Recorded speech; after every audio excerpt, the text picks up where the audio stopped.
Welcome to Public Safety Talk Radio, the podcast for all of our heroes in public safety, including law enforcement professionals, firefighters, EMTs, corrections officers, healthcare workers, and more.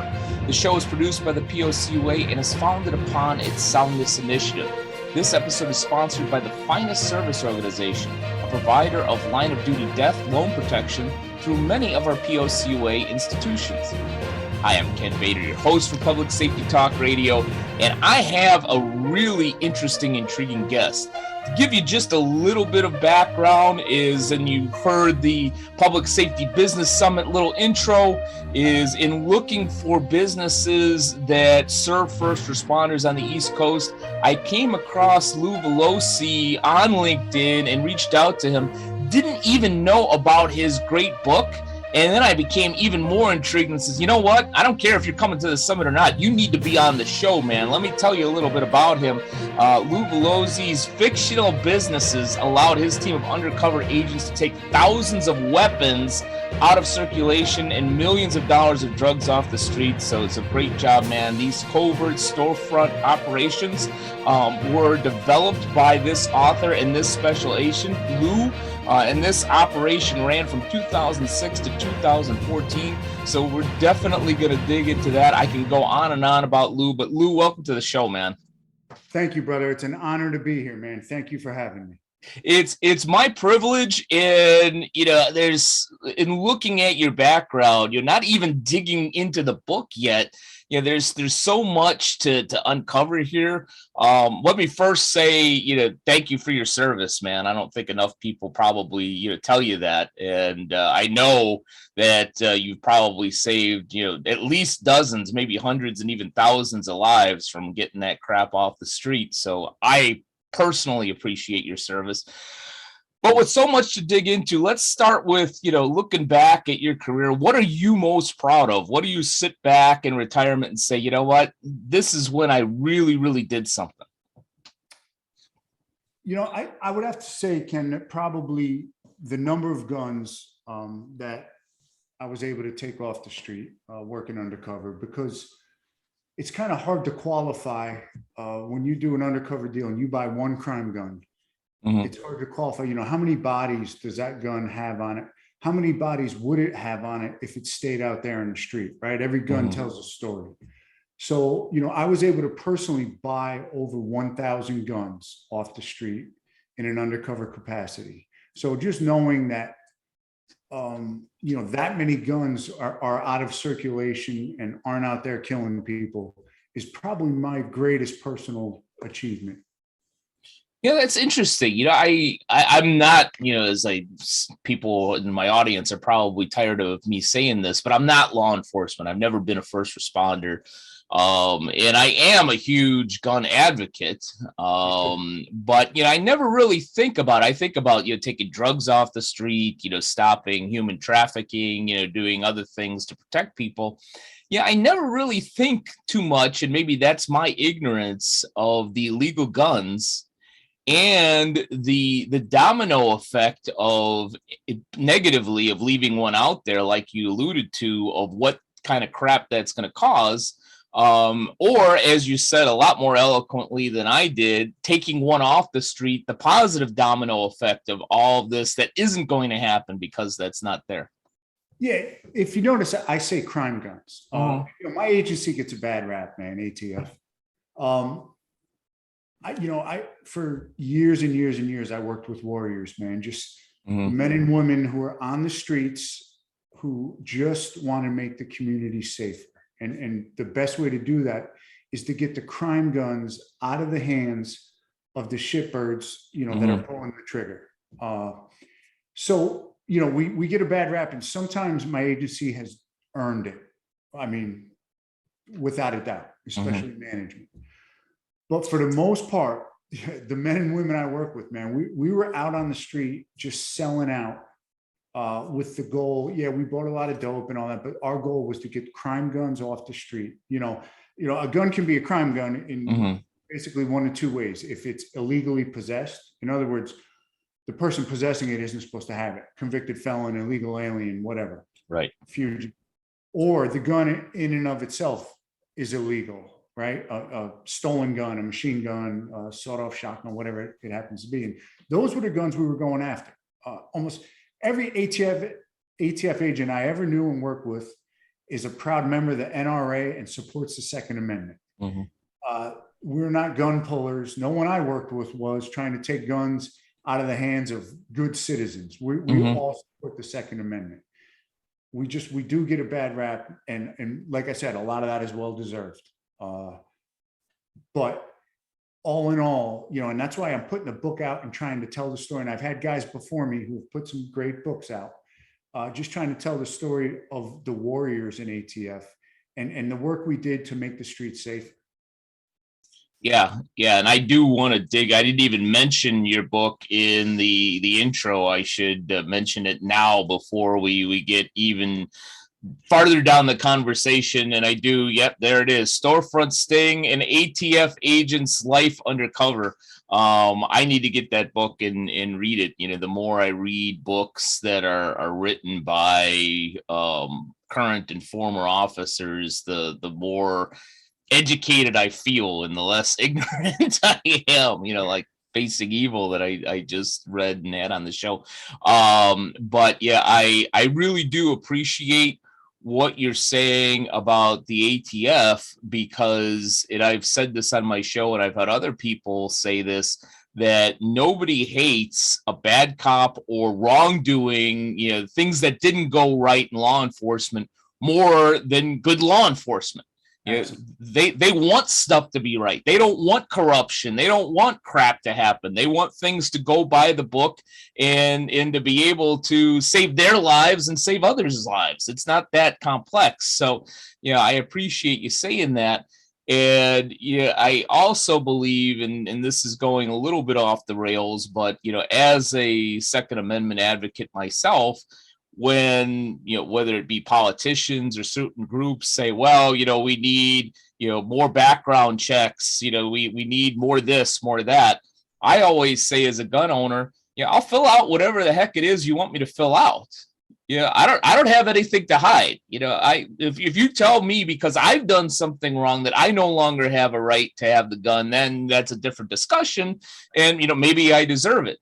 But as of right now, as the law stands, I have a right to have a firearm, and I'm more than happy to fill out whatever forms or do whatever background checks. You can dig into me as much as you want. You're going to get really bored, but if you want to dig into me, go for it. I have nothing to hide, and I think that's kind of what you're echoing here.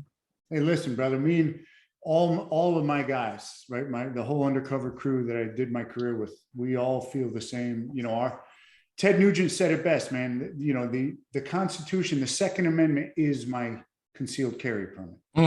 That's how we all feel. And if you are a United States citizen and, you're not a convicted felon or whatever, that multiple group that is not allowed, everyone should carry a gun. That's how I feel.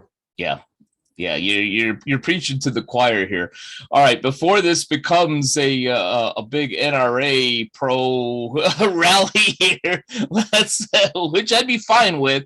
I want to talk about this book, Storefront Sting, an ATF agent's life undercover. It came out earlier this year in 2022.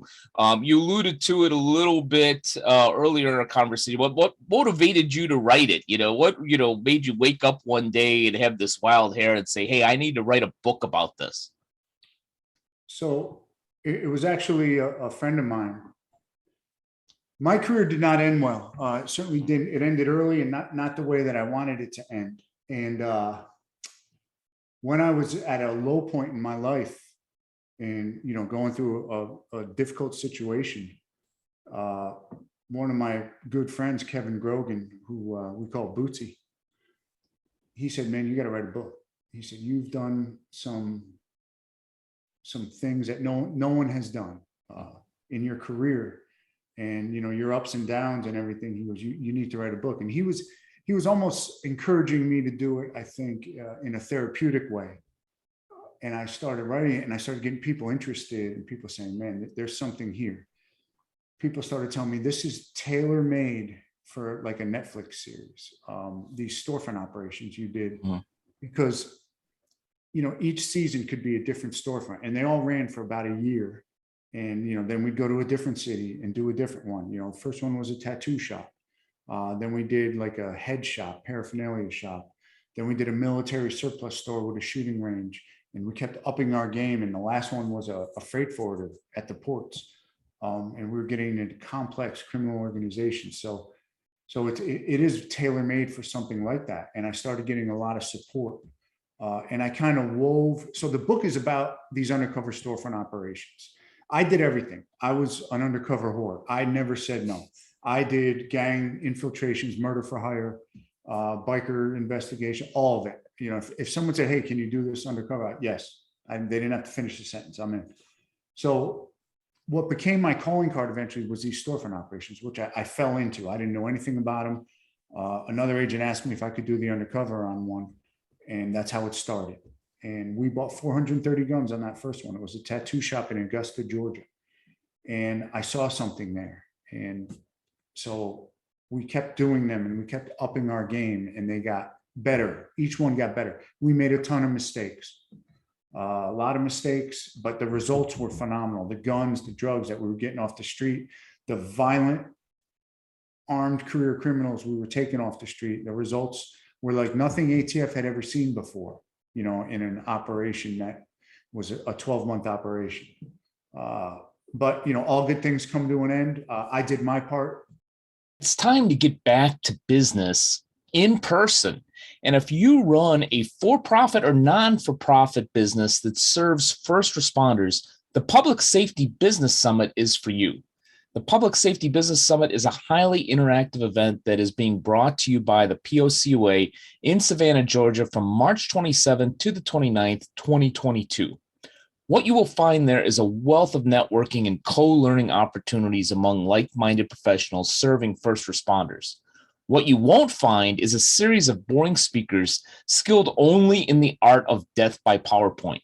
In fact, there will be no speakers at all, just highly interactive panel discussions and deep dive small group conversations on topics that are relevant to growing your unique business.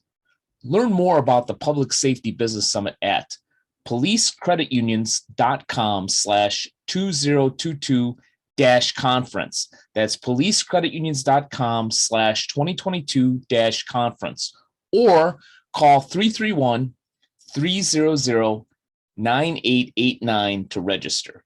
We look forward to welcoming you to Savannah in March. I did my part to help screw it up.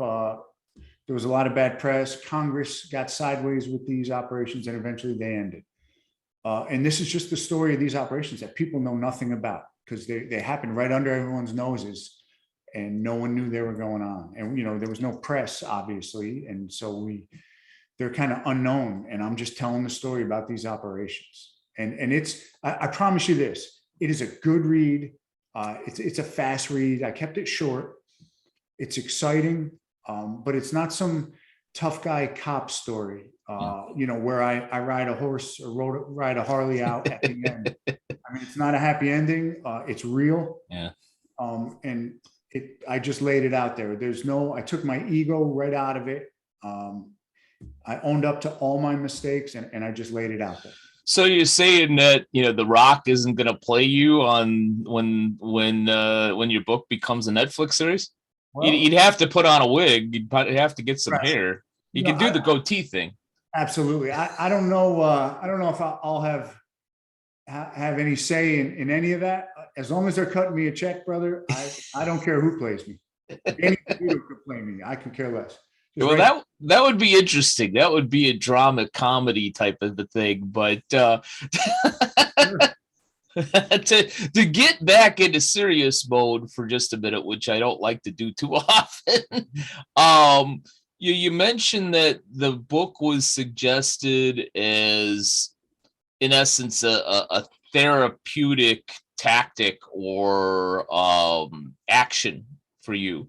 Was it therapeutic? Did it actually help, or did it just kind of bring up a number of old wounds, or a combination thereof? No, it was incredibly therapeutic. It helped me to kind of get centered again and to get my priorities back in order. it's good to go over your mistakes, right? To learn from your mistakes. And so in that sense, it was a huge help. The first thing I learned right off the bat is that I can't write. Right? Everyone thinks they can write, but I can't write. I could write an investigative report, a police report, but when it comes to writing, authoring a book, that's difficult, man. I would sit at the computer for hours and type one sentence. I delete it, I type it again, I delete it. An hour or two would have passed by and I'm on the same sentence. And I went through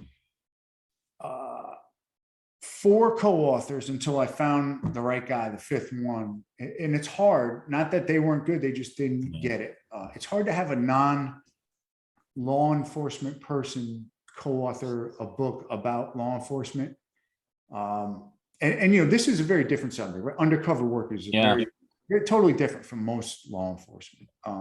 But I found the right guy. I got a great literary agent, and man, it all fell into place. But it took 5 years, man. This didn't happen overnight. 5 years. Yeah. I won't even tell you how long it took me to write my book, and it wasn't even anywhere near as hard hitting as yours. I could. I maybe someday I'll share with you and my audience the fun of losing a whole chapter off of my tablet in the cloud that never ever resurfaced. And it was the toughest chapter that I was writing too. So that was always, really, really fun in writing a book.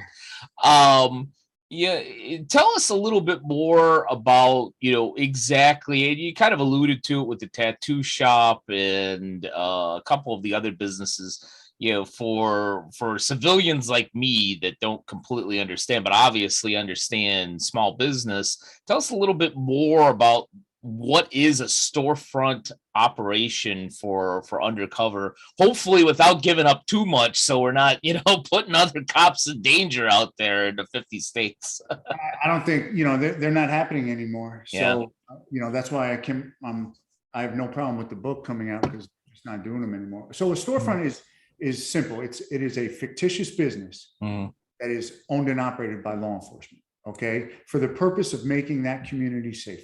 That is the purpose. That was the purpose of our storefront. So a ton of work on the front end. I would have to go out in my undercover identity, Sal Nunziato, and I would have to create this business from scratch. You couldn't pull favors like we usually do, right? Make some phone calls and get some, some of the city cops or whoever, someone at the courthouse to pull a business license. You couldn't do it because you didn't want anyone to know. Right. Operational security was of the utmost importance. Cops have bigger mouths than anybody, so we couldn't pull favors. So I did it all from scratch. I would meet with realtors, scout potential locations, fill out credit applications, and actually sign a lease and actually rent a business in my undercover identity. And then everything else, whatever kind of merchandise or service we provided, that all had to be done covertly. So a lot of work on the front end to set one of these up. And then we would have to secretly get our tech guys in to, line the counters with ballistic material in the event of a shootout. All the hidden audio and video camera, because there's no excuse for the prosecutors, right? We couldn't have any excuse and say, listen, the audio didn't come out very good or the video wasn't very good, which happens a lot of the time in real, like if I'm buying a gun in an alleyway, right? Sometimes the electronic surveillance would mess up, it'd be at a bad angle, but when you control it, there's no excuses, right? They wanted television-like quality. So a lot of work went into that. And essentially these businesses were staffed by undercover agents and once in a while an informant as well. And we would run these businesses. We would open up and get the word out in the criminal community that I was running guns. That my cover story throughout my whole career was that I bought guns in the South and I brought them up to New York, where I'm from, and I sold them to my mobster associates, right? Which is what really happens. That's gun trafficking. That's what happens, because you can buy a gun down here, a cheap 9mm for $100, and you can sell it on the streets. You can sell it to criminals up in New York, Philly, Washington, D.C. for 800 or 900. So that was our. It's a hell of a margin. Yeah, maybe I'm in the wrong business, but go ahead. Yeah, absolutely. And because you have to have a reason, right? A believable reason as to why you're buying all these guns or why you're buying all this dope, right? Otherwise, it just looks who does that. So, and we would have an actual operation, and we would show them. Like I on some of these, I had a moving truck. My secondary business was a moving company, and we had moving trucks, and I would tell these guys, listen, I load these up with furniture, and I'd have furniture, and I'm going to move someone from Atlanta to New York City. I'm moving, this family, and I'd say, listen, when I get 100 guns, I secrete them in all the belongings. I said, so just in case Johnny Law pulls me over on I-95, man, I'm just moving people's. I don't know what's in their stuff. I don't go through it. That's not my job. And these guys were like, yeah, right on, man. Like they like that hustle. They want to be part of that hustle. So they start bringing you their guns and all that.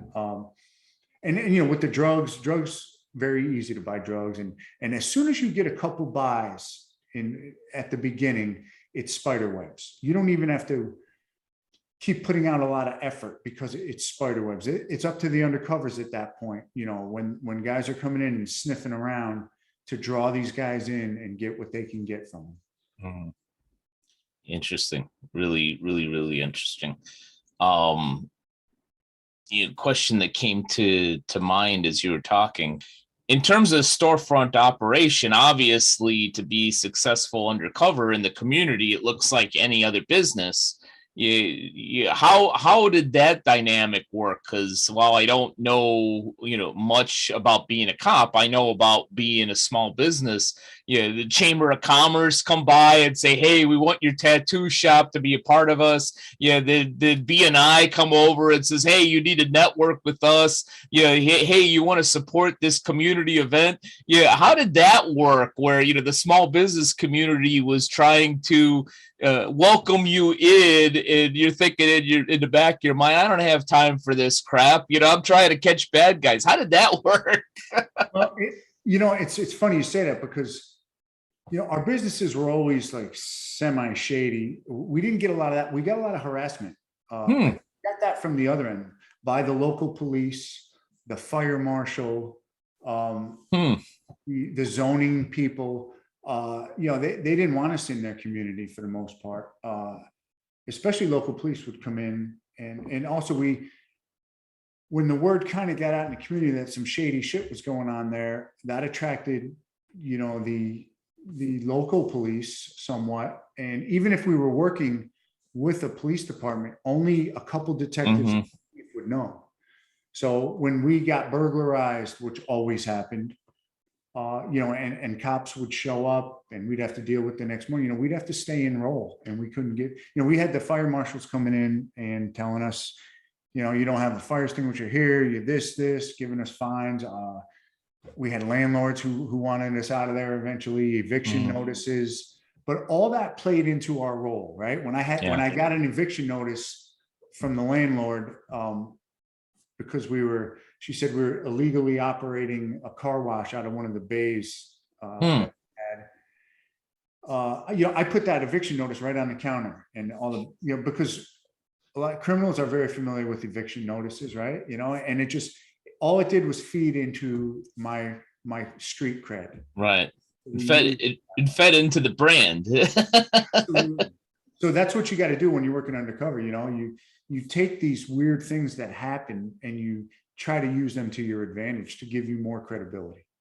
And we were able to do that. And once we had a few under our belt, we kind of knew what was coming and how to deal with it, because we really did get better with everyone. And it came to the level where we weren't just dealing with street guys anymore. By the last couple of storefronts, we were infiltrating criminal organizations. I mean, we were dealing with Bolivian gun smugglers in our freight forwarding business. We had really elevated the level. We were driving Jaguars and dealing with high-level criminal organizations, counterfeiting, all sorts of stuff. And we started out with a tattoo shop where we were just doing dope buys and stolen gun buys, and that, again, I go through that progression in the book of how we elevated our game in every storefront we did. Yeah. Did you ever have a thought of, hey, maybe I'm doing this too freaking well, like a realization of of fear, or hey, I'm in too deep in this crap? If you did that ever come across at 3 o'clock in the morning one night? So we have in the undercover world, we kind of call those moments of clarity, right?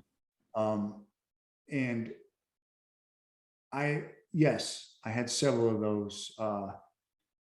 There was a time when I was getting a tattoo. I was laying on a pool table, and an outlaw biker was giving me a horrible tattoo on my arm. He was drunk. I was drunk, and I was laying on a filthy pool table, and I had one of those moments of clarity. I said, where I just thought, I was like, wow, I came from a good family. I went to college, and I'm lying on a pool table with this convicted felon permanently scarring part of my body. Several of those. So I had one where they were, during the storefront, the local cops really wanted me to get into this convicted child molester who was running a tattoo shop. And I was over there with him, and he was tattooing me. And I had another one of those moments of clarity. Like, how did it get to this? Right. Yeah. I should be home with my wife and kids. But yeah, we had several of those, no fear. And I've been asked that a lot. My whole career, I never had any fear of being discovered. And the truth is, if one of these organizations find out, who you are, they're going to get the hell away from you as quick as they can. They don't want to bring down any heat upon themselves or their organization. They find out you're a Fed, they're never going to talk to you again. They're never going to deal with you again, right? They're going to. Your operation's done. Yeah. The biggest danger that we all had working undercover, all the shootings and everything, is that you're too believable, in that bad guys kill each other all the time, right? If I'm buying a kilo off someone who maybe I've dealt with them 10 times already and it's been fine, well, that's just how bad guys are. Maybe this time he might think, well, you know what? I know he's showing up with 20 grand, so I'm just going to shoot him and take the 20 grand this time. I'm not going to sell him. That's the biggest danger of working undercover, is that bad guys kill each other all the time. Yeah. There's no honor among thieves, right? Right. Interesting. This is going to be possibly a stupid question for somebody that lived this life, but you watch fictional stories of undercover cops. I remember, a stupid show that me and my buddies used to love in college called Wise Guy, and I look at it now and I'm like, wow, this was really cheesy. But what was that? Ken Wall was Ken Wall, yeah. I personally like Jonathan Banks. It's like, you realize that your hand is on me? Right. I don't need a warrant, you Yahoo. Today, if they made that, it would probably, like Netflix, where you could swear and do real stuff. That would probably be really fun. Yep. But one of the things I remember from that show and from other undercover shows is sometimes, I'm asking if there's any truth to this. These undercover cops, have, issues with, all right, this, I know this guy is dirty, but, he's not a pedophile, he's not, he's not that bad of a guy, and I've kind of become friends with him, and now I've got to, take him down or what have you. Is there any of that going on in your head, or is it just, what, man, I'm doing a job. You broke the law. I'm not your friend. I'm just pretending to be your friend. Yeah, no, there's always some of that. In every long-term undercover operation I ever did, there was some of that, because there are very few people walking this earth that are all bad. Right? Everyone's got, the majority of people, even guys who are doing some bad stuff, have good parts to them. Maybe they're a good father, whatever it is, right? So if you don't, in my opinion, if you don't feel some of that, you're not human, and you probably shouldn't be doing this job.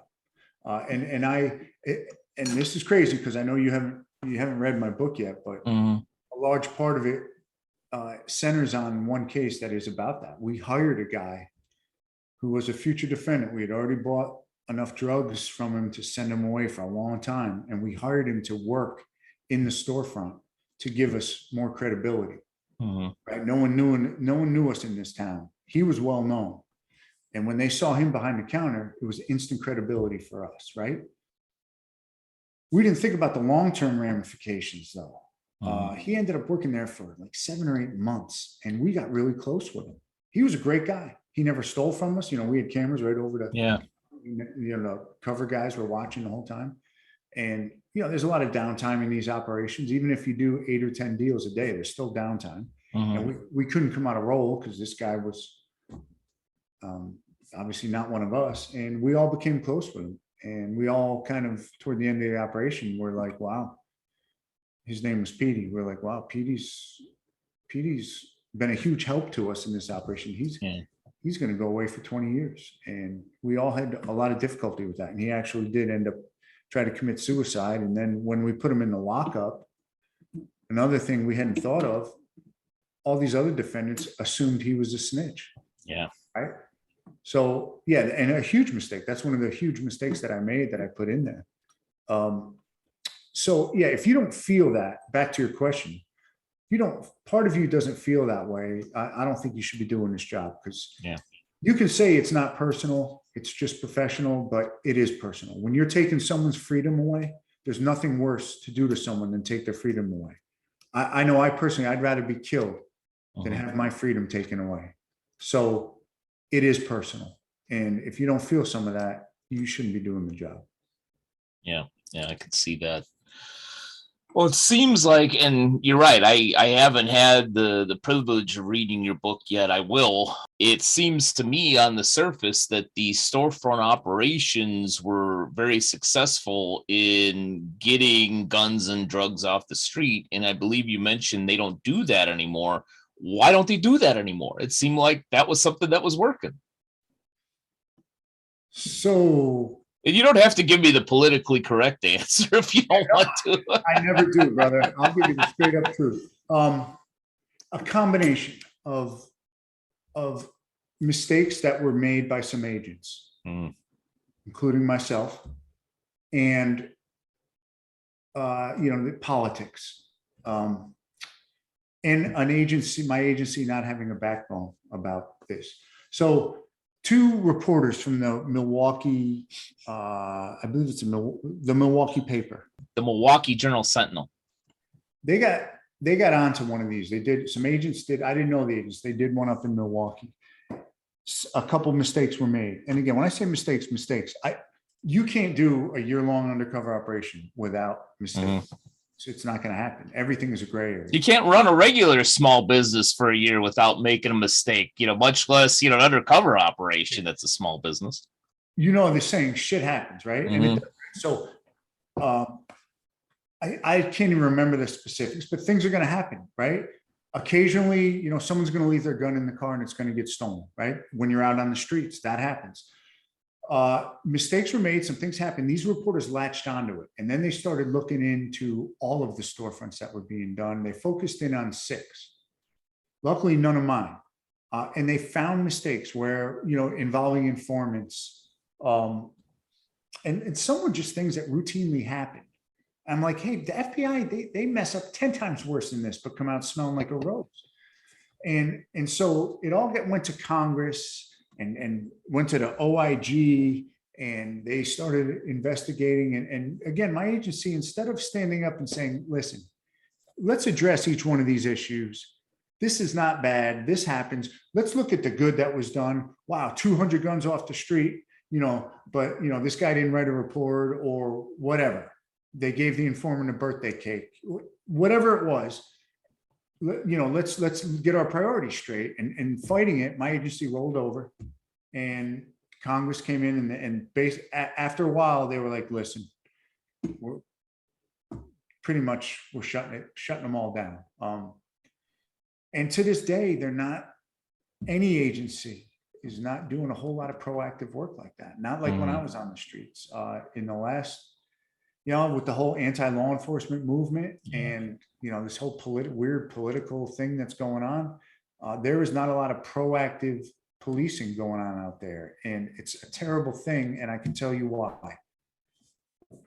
We were never going to win, right? We were never going to win the war. The war on drugs was lost a long time ago, right? Illegal guns and the gun problem, it's there. We're not going to win with 2,000 agents for the whole country. But what we did do, we kept them looking over their shoulders because they knew that the worst of them were going down. That's who we were going after, the worst of them, the trigger pullers. They knew the feds were eventually going to get the worst of them, and we did. And it kept everyone looking over their shoulders. And I'll give you a for instance for that. One of the storefronts we did, one of the local cops who helped me, he came to me like a year later after we had done the roundup. We had bought 245 guns, drugs, as much drugs as we could afford, and locked up over 100 of the worst guys. And he told me a year later, he said, listen, man, he goes, this city is our like narco guys, they have nothing to do. Everyone is scared. He goes, all of the guys out there on the streets who were selling dope, who didn't get wrapped up, are scared. They think everyone else is working for the feds. There's like no crime. And that, to me, that's the greatest reward, right? We kept them looking over their shoulder. But now they're operating with impunity, man, because not only, is law enforcement not out there doing it because our hands have been tied, but these prosecutors are just letting everybody walk. It's a revolving door. And so you can't arrest your way out of our problems. But what you can do is you can take the worst offenders off the street and keep the bad guys looking over their shoulder. And we're not doing that anymore. Yeah, you would know better than I would on that. As a civilian that supports law enforcement and who sometimes thinks that I'm a pretty smart guy, I always push back not only on the defund the police crap, but also the blindly defending the police crap. Yep. What I see this as an opportunity is to not just arbitrarily stop operations. I think it's an opportunity to really look at it and say, all right, well, how can we make it better? How can we get more of these really bad offenders out? How can we create an environment where, nobody gets shot and everybody goes home, especially our law enforcement, back to their families. Yep. I would think that there has to be some solutions there, and the solution, isn't one extreme or the other. But nobody asks me anything, Lou. I get it, man. We can't incarcerate our way out of our problems, right? We can't keep building prisons and locking them because it doesn't work. So the solution, is to make an example out of our worst offenders, right? And that is a proven deterrent. When you pluck that gang leader off the street and he gets sentenced to 25 years in federal prison, the other guys it makes them look in the mirror and say, you know what, maybe I should reconsider my options here. Yeah. That's a proven deterrent, man. You can do that. You take out the worst guys. You take, it's like punching the bully in the face. It makes everyone else think twice about it. Yeah, and maybe it makes that guy that's just getting started in some of this crap, but is a good father, like you mentioned, actually take a pause and say, maybe I should be doing something else. Right. Maybe I should make different life choices and career choices. Yeah, sure. Exactly. Well, Lou, I could talk to you for another hour. Probably be better to talk to you for another hour after I actually read this book. Plus, I want to make good on my time commitment to you because you got other things to do. So I'll begin to wrap it up here. The number one question I want to ask before you leave, other than, how best can they find you and find your book out there, is for those folks that are reading your book right now or are about to read your book, is there one takeaway? Is there, if you read the book and you come away with just this one thing, then I, as an author, have done my job, or I've done something positive is going to come out of that. Yeah, I have a presentation that I give mostly to law enforcement organizations or gang conferences, but I'm trying to branch out into the private sector. The message is definitely priorities. That's my theme. I lost mine. I found something in life that I loved and that I was good at, and I dove in, and became obsessed. So I was good at undercover work. I was getting results. And I let it, I never stopped. I never took a break. The smart guys who did it for a couple of years and walked away, which I couldn't do, because I couldn't stop doing it. So I lost my priorities. I sure wasn't up for I was getting all these awards for my cases: United States Attorney's Office, Project Safe Neighborhoods, OCDF, the Organized Crime Drug Enforcement Task Force awards. But the awards I wasn't getting was Father of the Year, Husband of the Year, Friend of the Year. Those awards weren't coming my way, because I had lost my priorities. And it eventually led me to a downward spiral of bad behavior, alcohol-induced bad behavior. And I was lucky. I mean, I bottomed out. But I was very lucky to have support, all my undercover brothers, and because I was at the bottom of the hole, man, down at the bottom of the well. But I was able to work my way out, and retire and make amends, with my family and friends, and so it's a process, right? And I'm still in it, but that is probably the biggest point in my book. Is priorities. Don't lose your priorities. I'm not saying don't go out and work hard. Don't jump into your career and give it all you got. All I'm saying is keep your priorities, right? Family, faith, God, friends. I put undercover work in front of all that. And that would be, if you're asking for, what is the point of my book? That's the point of my book. It's about these undercover cases, but underlying, it's about a guy who lost his priorities. Yeah, unfortunately, while I've never gone through anything as heavy as you have, I've lived that myself. Yeah, I've had a number of alcohol-induced problems that once I reconfigured my priorities properly, that crap ended. So I hear you, and that is a perfect point to take from that book. And I'm sure I'll take it from it when I actually read it. Yeah, man, I like to call error and judgment, man. Yeah. There were errors in judgment, man. Yeah. You don't. My favorite line in business is doing this. The definition for insanity is doing the same thing and expecting a different result. So, so sometimes we got to do things differently. But yeah, Lou, great conversation. For our audience out there that want to grab the book, you mentioned your presentation, you mentioned your speaking. If they want to find you out there for one of those presentations, how best can they find a Lou Velosi out there?